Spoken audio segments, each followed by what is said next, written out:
अस्सलाम वालेकुम, कैसे हैं आप सब लोग? उम्मीद करती हूँ आप लोग बिल्कुल ठीक-ठाक होंगे। बहुत-बहुत अरसे के बाद मैं अपना यूट्यूब चैनल की ये वीडियो बनाने लगी हूँ। अभी भी शायद मैं ना आती, लेकिन इंस्टाग्राम ने मुझे बहुत बड़ा सरप्राइज़ दिया। 100 के मुझे अल्हम्दुलिल्लाह मेरे फॉलोअर्स कंप्लीट हो गए हैं पूरे 10 साल के बाद। 2016 से मैंने ये काम शुरू किया था। 2016 से मैंने ब्लॉगिंग शुरू की थी और 2026 में मुझे 1 लाख फॉलोअर्स मिले। अभी भी मैं थोड़ी-थोड़ी बीच में छोटी-सी नाशुक्री करती होती हूँ कि यहाँ के व्यूज़ नहीं आए, इधर का ये है, अभी भी लोग मुझे सही तरह नहीं जानते या अभी भी मैं कैश नहीं करवा सकी इन सब चीज़ों को। तो लेकिन ख़ैर, मैं आपके पास आई हूँ, मुझे बहुत लंबी बातें करनी थी, बहुत कुछ कहना था, तो वो मैं इंस्टाग्राम पे नहीं बोल सकती थी, ना ही मैं टिकटॉक पे लगा सकती थी क्योंकि टिकटॉक और इंस्टाग्राम 3 मिनट से ज़्यादा वीडियोज़ ऑडियंस तक नहीं पहुँचाता। तो मैंने सोचा कि हम बनाते हैं यूट्यूब की लॉन्ग वीडियो और उसमें आपसे करते हैं बात। तो कैसे हैं आप सब लोग? मुझे ज़रूर बताइएगा, मुझे मिस किया या नहीं किया, मुझे पता नहीं किया होगा क्योंकि एक दफ़ा जो नज़रों से ओझल हो जाता है, वो कहाँ याद रहता है। तो कहानी मैं लेके आई हूँ आज आपको बताने के लिए कि इंस्टाग्राम पे 100 के फॉलोअर्स हुए हैं। तो कैसे मैंने शुरू किया था? बहुत सारे लोग मुझसे क्वेश्चन कर रहे थे क्योंकि मैंने एक स्टोरी लगाई थी और उसमें कहा था कि मुझे आप बताएँ कि क्या अ, बताऊँ मैं आप लोगों को, क्या क्वेश्चन है आपका इस बारे में? तो बहुत से लोगों ने पूछा था कि कैसे शुरू किया था? तो मैं स्टोरी स्टार्ट करती हूँ अपनी। चौकड़ी मार लूँ? अच्छा, तो हुआ ये कि मुझे एक दफ़ा पता चला किसी किसी ने बताया कि ये जो ब्लॉगिंग होती है, ब्लॉग लिखते हैं, उसमें जब आपके ब्लॉग पे जो लोग जाते हैं, जब ट्रैफ़िक जाती है, तो पैसे कमाए जाते हैं। तो मैंने किसी से पूछा रैंडम एक कोई फ्रेंड बनी थी फ़ेसबुक से, तो उनसे मैंने पूछा कि आप बताएँ कि कैसे बनाते हैं ब्लॉग और मैंने सुना है ऐसे ब्लॉगिंग से पैसे आते हैं। उसने समझा कि ये ब्लॉगिंग इंस्टाग्राम वाली ब्लॉगिंग का पूछ रही है, जो कि पीआर्स वगैरह होते हैं और मुझे नहीं पता था कि उस वक़्त ये कितनी ही आगे है, उस वक़्त मार्केट बहुत कम थी, अब तो बहुत सैचुरेटेड हो गई है, बहुत कॉम्पिटिशन है, हर दूसरा बंदा इन्फ्लुएंसर बनता आ रहा है। तो उस टाइम उसने मुझे कहा कि इंस्टाग्राम का एक अकाउंट बनाओ, अकाउंट का एक नाम लिखो और तुमने घर में जो-जो चीज़ें हैं, उनका रिव्यू डालना है। लाइक तुम शैम्पू यूज़ करते हो, तुमने उसका रिव्यू डालना है, ब्रांड को मेंशन करते रहना। शुरू में बहुत बोंगियाँ मारी करते-करते अपनी फ़ोटोज़ भी लगानी शुरू कर दी थी, वीडियोज़ भी लगानी शुरू कर दी थी, जिसकी जो समझ आती थी, जो निश जो चला रहा था, जिसकी जो दुकान चल रही थी, मैं भी वो चूरन-मंजन बेचना शुरू हो गई। लेकिन इसमें काफ़ी टाइम लग गया मुझे। 2019-20 में जब कोरोना आया तो लोग मसाले, चटखारे, रेसिपीज़ और पता नहीं क्या-क्या बेचना शुरू हो गए। मैंने भी वो ट्राई की। रिलीजियसली बहुत कुछ लगाना शुरू कर दिया। ऑडियंस ही नहीं थी, मुझे समझ ही नहीं आती थी। कभी वेल करती थी, कभी उतार देती थी। कुछ मेरे ज़िंदगी में नहीं ऐसा चल रहा था कि मैं ये बता पाती कि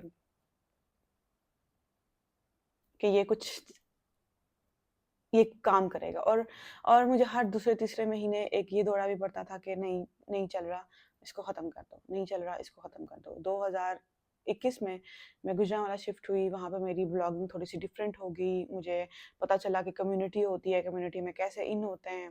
फिर एक्सपोज़र के नाम पे बहुत एक्सप्लॉइट किया गया, पीआर्स मिले, जो कुछ भी है। फिर मैंने जाके सोचा, जब मैं यहाँ देखती हूँ तो मुझे अपनी शक्ल नज़र आती है, लेकिन यहाँ पे देखती हूँ तो आप मुझे देख सकते हैं। तो उस पीआर फिर मुझे पता चला कि मुझे अपने कंटेंट पे काम करना है, किसी भी तरीके से। दरमियान में मतलब मैंने फ़ोन्स बदले, मुझे पता चला फ़ोन्स ठीक होते हैं, यानी कि आपको फ़ोन चेंज करने हैं। फिर मैं अपने बैकग्राउंड्स पे काम किया करती थी, अपने फ़ोन पे काम करती थी। फिर मैं नीश पे काम किया, उल्टा-सीधा मेकअप किया, कभी स्टाइलिंग वीडियो बनाई, कभी मैंने कुछ किया, कभी मैं कौन-सी नहीं छोड़ी। कोई एक नीश नहीं है जो मैंने ना की हो, मैंने हर तरह का काम किया। अच्छा फिर जब गुजरांवाला गई तो वहाँ पे मुझे पता चला कि इतना भी अच्छा नहीं है लोगों के पीछे जाना, आपको अपने कंटेंट पे काम करना है, ब्रांड खुद आपके पास आएगा। अल्लाह अल्लाह करके आहिस्ता-आहिस्ता नाम बनना शुरू हुआ।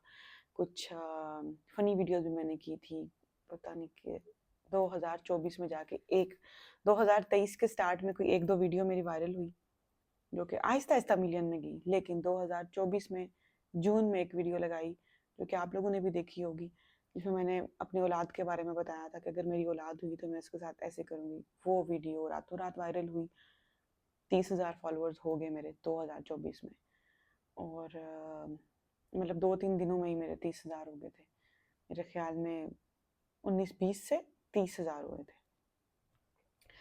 या पता नहीं 22 से 30,000 हुए थे।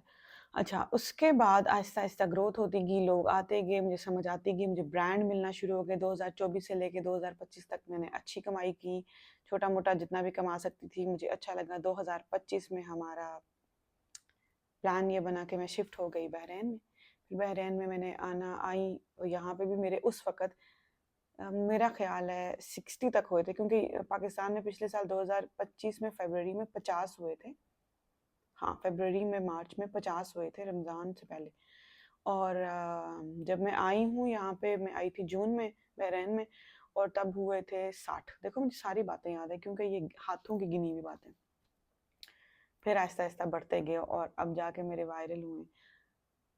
इतना लंबा सबका नहीं होता।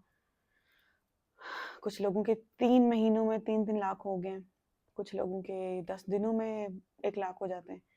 आपके अपने कंटेंट की बात है। अब वायरल होना बहुत आसान है, अब नीश ढूँढना बहुत आसान है। कुछ भी बनाओ, कुछ भी लगाओ, जेन्युइन हो, रियल हो, लगा दो। और मैं ये कहूँगी कि ये भी मैटर नहीं करता गैजेट्स का, क्योंकि अभी कुछ अरसा पहले मैंने ये फ़ोन दिसंबर में लिया है। इससे पहले मेरे पास एंड्रॉयड था, ये वाला एंड्रॉयड, बहुत वीवो का कुछ है इसका, और इसमें ये एक पहले आईफ़ोन था, आईफ़ोन 13 मिनी, और वो मेरे पास रहा है अगस्त-सितंबर तक। उसके बाद मैंने इस फ़ोन से शूट करना शुरू कर दिया। बहुत गंदी वीडियोज़ होती थी, लेकिन स्टिल उस पे व्यूज़ आते थे। ये कह सकती हूँ कि पहले शायद ऑडियंस बनी हुई थी, इसलिए व्यूज़ आते रहे, या पता नहीं कैसे क्या क्या कहानी थी, लेकिन स्टिल व्यूज़ आते रहे।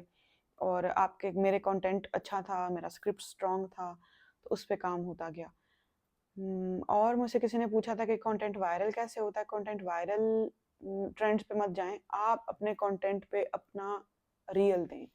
और इरफान जुनेजो ने ये बात बोली थी कि जब भी आप क्लिप शूट करें ना, तो वो जो शॉट है वो खुद देखें, कितना भी आपको मेहनत क्यों ना लगी हो उसको शूट करने में, अगर आपको मज़ा नहीं आया तो वो कभी भी उसको ऐड ना करें। दूसरी बात उसने ये बताई थी कि अपने कंटेंट को एज़ अ व्यूअर देखें, कि आप कैसे उसको लिखते हैं। क्या एज़ अ व्यूअर आप उसको कंज़्यूम करेंगे? अगर नहीं तो फिर वो रिजेक्ट है, अगर करेंगे तो फिर ही आप चलें। ये नहीं है कि भई फलाना चला रहा है तो हम भी चलाएँ। उसके बाद सबसे बड़ी गेम जो होती है वो स्टोरी की होती है, जो आप बयान करें, जो आप वैल्यू दे रहे हैं अपने ऑडियंस को। उसके बाद गार्निशिंग और ये छोटी-मोटी एडिटिंग और ये ऊपर से ये मिर्च मसाले काम आ जाते हैं। और और अम, और ये कि ब्रांड्स से कैसे आते हैं, इंशाल्लाह आगे बाकी बताऊँगी अगली वीडियोज़ में। अभी तक इतना ही काफ़ी है।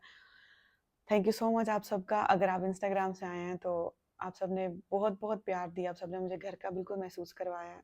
वहाँ पे मुझे इतनी इज़्ज़त नहीं मिलती, यहाँ पे ज़्यादा मिलती है। अपना बहुत सारा ख़्याल रखिएगा। इंशाल्लाह मैं वीडियोज़ डालती रहूँगी। अल्लाह हाफ़िज़।